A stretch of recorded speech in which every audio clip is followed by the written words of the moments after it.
All right. I think many of us are getting ready for the solar eclipse that's coming. A lot of people scrambling for glasses right now, but don't worry.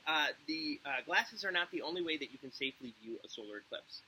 While you should never look directly at the sun, they tell you, uh, just good life lesson. There are different ways, different boxes you can make that actually allow you to see a solar eclipse projected. And so this is one that's made out of a cereal box, and for each of these boxes, I'll put videos down at the bottom that'll show you links with maybe even better or more descriptive directions. So essentially what I have is a cereal box. I put a piece of white paper inside the box on the bottom.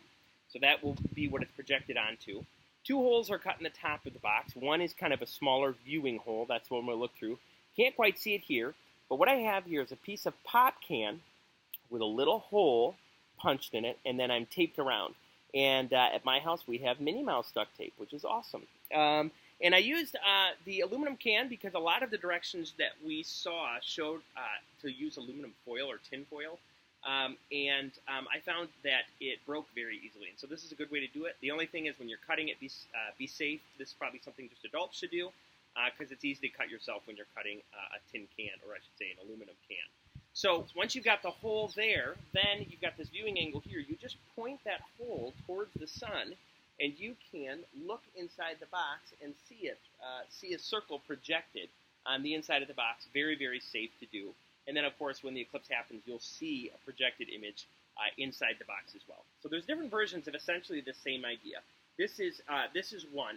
And then we have this one, which is probably good for maybe younger people. Same kind of idea here. One side of the box has a hole.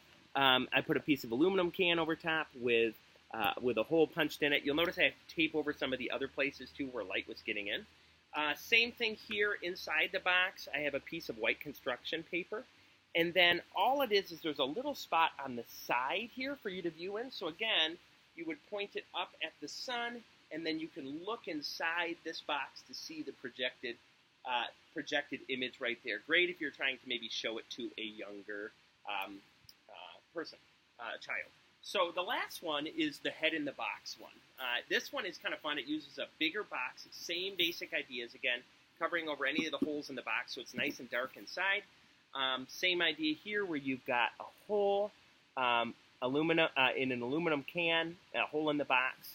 And then with this, on this back side here, that's where the paper is. And this is actually one where you, again, point that hole towards the back so you kind of face away from it.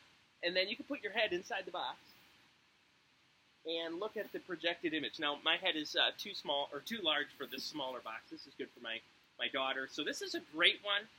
It's probably give you the best image. It's got the longest distance from here to here. Downside to this is you have to wear a box over your head on an 80-degree day.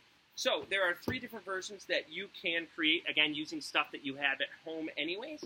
There's also a really good video out there that I'll share with you that is ways to make a similar box just using a pizza box, which you may or may not have from Friday Night Pizza Night. Great, so we'll leave it at that. Enjoy your eclipse. Enjoy it safely, and hopefully it'll be a memorable day for you and your family.